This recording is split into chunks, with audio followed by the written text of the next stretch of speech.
Well, Nestle says that people around the world are hoarding their products.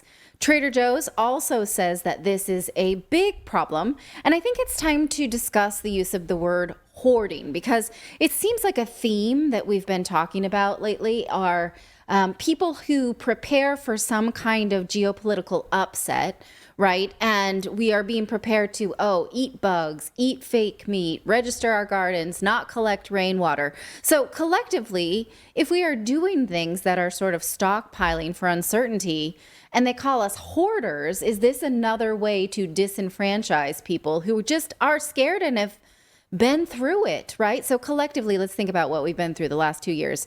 Uncertainty due to the pandemic. As soon as that eased up, we have this economic crisis precipitated by politicians. This is causing shortages, gas crisis, rising costs. So who's to say that someone who stocks up is a hoarder?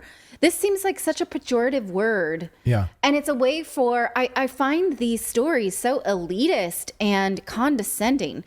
Even today, in his speech at the United Nations, President Biden said that food shortages are caused by Russia and that only Russia can end it. Now, either you're the kind of person who follows the economy of this or you're not. But none of us can affect this right now. I cannot go and say, I don't like the price of these oranges and I'm going to change it, right? The price is the price. And so in this piece, I want to break down the narrative of people who are just saying, I feel powerless. I feel like I need to do something to take care of myself and my family. And the media is calling me nuts for this, right? So I just want to collectively reject this. Here's a Wall Street Journal headline that I found today. Where's all the pumpkin ice cream? Trader Joe's hoarders have snagged it all. Now this article explains that Trader Joe's has a problem specifically with people hoarding their products, partly as a sign of the times and partly because it's this sort of neuroses that happens around Trader Joe's shoppers because they know that a lot of times they endear to a product and then Trader Joe's just stops selling it. Like, remember those frozen, those freeze-dried green beans that Ava used to go crazy for? Yeah. And then one day they just were poof off the shelf and she was so little and she's like, where are my green beans? And I was like, what the heck? It's been over 10 years since they removed their roasted red pepper dip, and I'm still a little bit. And you're not over it. You're not over it, man. That stuff, no, I'm not over it. That stuff was so good. Right. It's funny that Trader Joe's has this cult mentality when a lot of their food is white labeled in the same factory that sell food to other grocery stores, but people still don't care. It's a whole identity. In fact, I think I've spoken about this before in the book, The Secret Life of Groceries. I want to show you this quote. Author Benjamin Lohr says that 2 different food safety experts that he spoke with told him that the unofficial FDA nickname for Trader Joe's is Recall Joe's. And while the FDA won't comment on that specifically, it's clear from the survey of publicly available list of food recalls that when it comes to quality assurance, Trader Joe's is anything but above average. But people don't care. Again, there's this cult mentality about Trader Joe's, right? But people are still stocking up on seemingly lesser brow food, I suppose. So in the same day that Wall Street Journal ran this article about people hoarding at Trader Joe's, Reuters tells us that Nestle is having a problem with hoarders too in Asia and North Africa. So here's the quote from a Reuters executive. Nestle is seeing hoarders hoarding with bouillon, to an extent soups, and coffee for sure. And so they had to change up their supply chain to cope with the spike in demand for these more durable goods and a drop in demand for non-essential goods. Obviously, retailers, they don't plan their shipments around people buying in bulk like this. So I see how this creates a supply chain challenge, but I still just highly reject this word, even from a Nestle executive and from the headline, right? Nestle said that they have to increase package sizes to keep up, and that they have to, here's the kicker, you guys, they have to switch to less expensive ingredients. Oh, do they now? So you're going to be getting a crappier product, right? Because people are buying so much of it. But apparently posting about this on social media will get you shamed by others. So if you go on this Trader Joe's Loves Facebook group, which I refused to. I went to it today, and then it said, how it makes you authenticate why you want to join. Do you love Trader Joe's? What's your favorite product? And I was like, I cannot. So I didn't join it. Wait a minute, how are you getting shamed if you talk about buying stuff at Trader Joe's or so buying there was bulk? a woman specifically who has like a I Heart Trader Joe's Instagram, and she puts up these videos of like, oh my God, the mochi ice cream, is in stock. So I bought 30 boxes. So here is me putting me in the freezer. And then she gets comments like, good idea, hoard, help yourself and think nothing of others. Or, those kind of things, like just kind of crappy little comments where people call you selfish. We saw this narrative play out during the pandemic around toilet paper, right? Yeah. Well, we do know now that the average family is 11 people. So that's like when you're going, you got to buy 10 gallons of milk and stuff. So it's not really hoarding. You're just taking care of your average 11 person family. Yeah. See, when you do that, now I have to explain the context of your year-old joke. That's from old viewers will remember. Yes, the 5 old viewers that we have, that from a CNN story from a year ago when they were during the pandemic, and CNN was like, we met up with an average family, the Johnsons, who have 11 children, and like everyone's like, they buy this amount of milk. Their prices are going up significantly. Yeah. Like, you have 11 kids. That's not an average family. CNN. Where are you? Like in a I don't know, polygamous Utah? community? Yeah, Right. I don't know where are you hanging out that's an average family. Well, so social media will tell you if you stock up on things, you're selfish and crazy, right? Right. And now the news media is saying that if you stock up on things, you're a hoarder, even though the economy is loco. Things are super expensive. We have no idea if the global supply chain will hold. It's been hanging on by a thread, but stock up on too many bags of beans and you're a nutbag. Right. And so I just have to wonder if this is a narrative that's meant to disenfranchise and alienate people who are paying attention to the news and feel like they cannot rely on the global supply chain. But can I just take a step back here? Because what I find interesting about this is the sort of the media analysis side of this, which is you have 2 stories in the same day. One from Reuters, but I did some digging on this reporter from Reuters. She's a London-based reporter, so she lives in a big city. She's not farming. She's not homesteading. She's not prepping, right? She lives in London, okay? And then you have this Wall Street Journal story separately, Wall Street Journal, right? They're big city publications, and they're all following the same narrative within 24 hours. Something is up.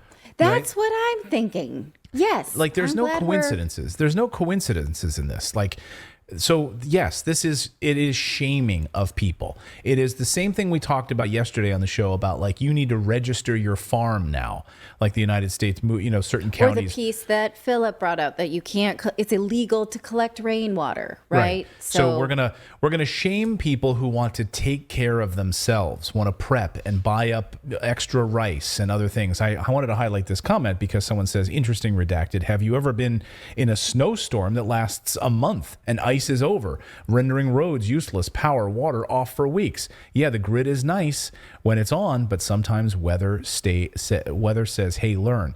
Yeah, that happens, right?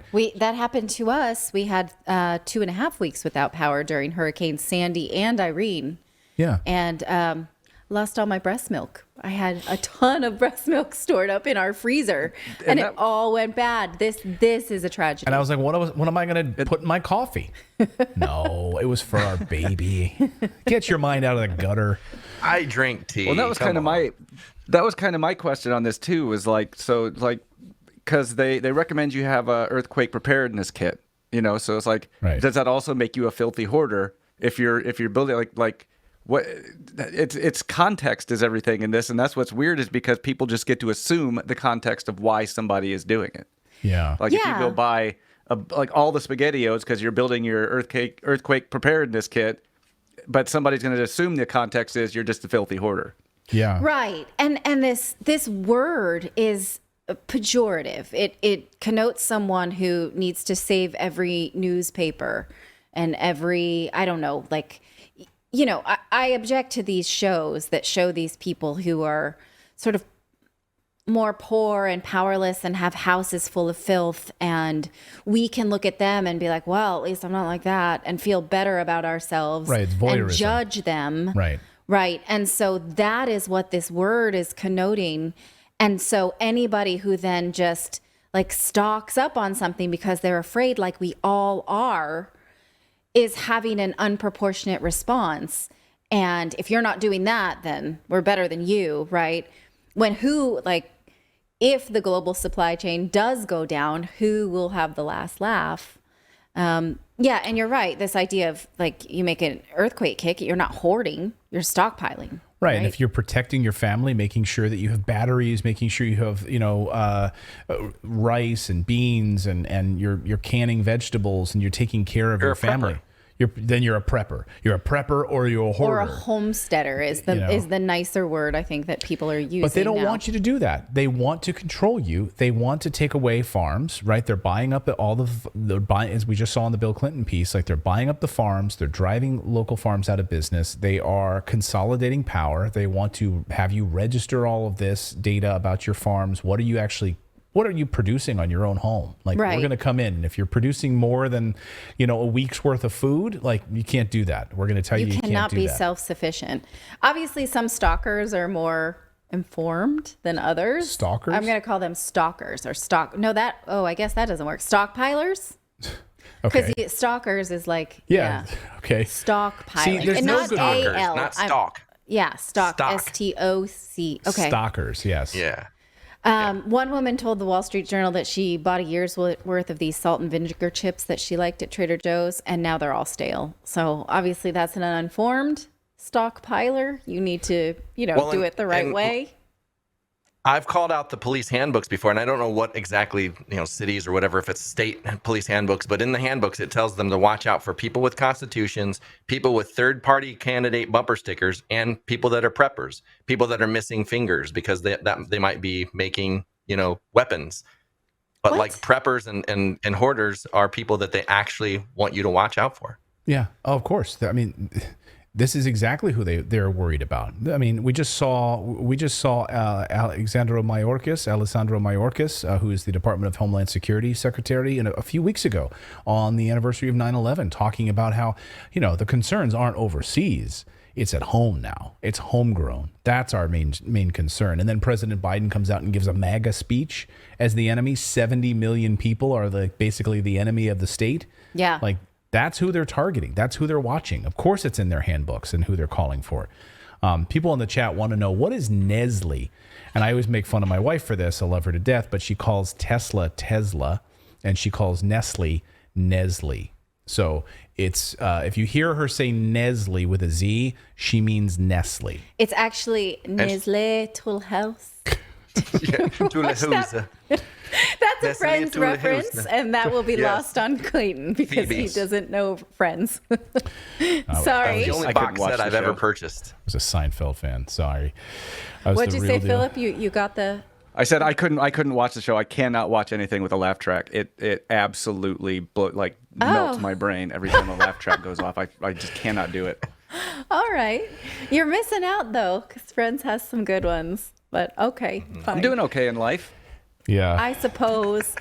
I got David. He got the Friends reference. So. I'll always get your Friends references. Okay.